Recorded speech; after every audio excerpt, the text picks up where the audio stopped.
Welcome to today's workshop on getting organized in writing. When given a writing assignment, it's important to consider how to organize your ideas.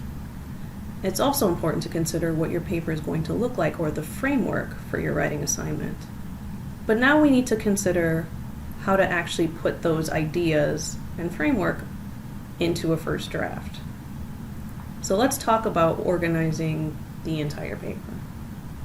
One useful tool to organizing the paragraphs in your paper is something called the Melcon paragraph technique.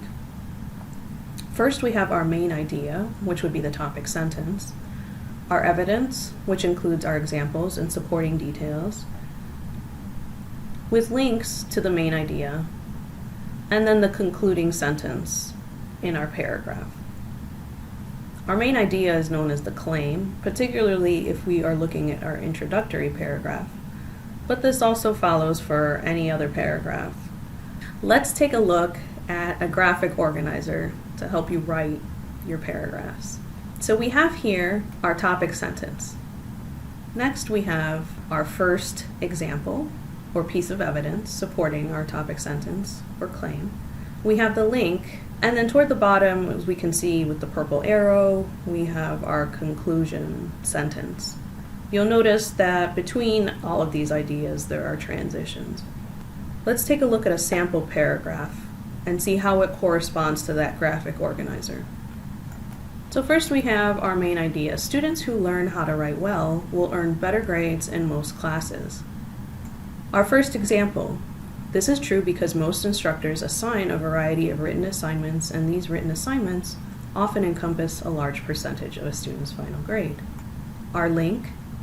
For instance, all college students seeking a degree will be required to take a composition class. In this class alone, students will write 5 different essays.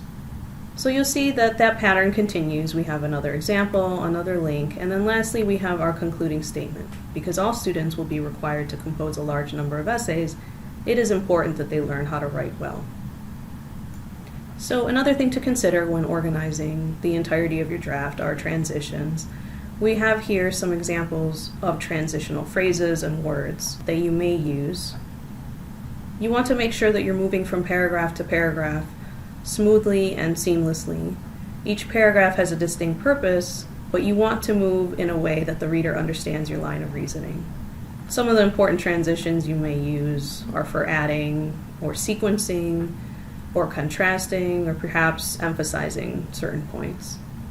And you can see these here. When organizing our draft, we want to keep in mind that every paper looks very similar to this. We begin with our working thesis. We write the bulk of the paper, which is the body. And then lastly, we move to the introduction and conclusion. Some elements of the introduction to keep in mind are the attention getter or hook, the background information, and then the thesis. You can see in this upside down triangle that as you get closer and closer to the thesis, our focus gets more narrow. When writing our conclusion, we have somewhat the opposite of the introduction. We will restate our thesis, that is, say the thesis in a different way that we already said it in the introduction. We will address the significance, and then lastly, we will leave our audience with a clincher, a statement that will end our paper on a high note. So these are some of the things to keep in mind when you are beginning your first draft of an assignment. There are many things to consider when writing a paper, and these are just a few of them. But hopefully this will assist you in organizing that paper as you begin the writing process. For any additional assistance in writing your papers, particularly with your first draft, please feel free to come into Writing Reading Speech Assistance, and one of our coaches will be happy to help you.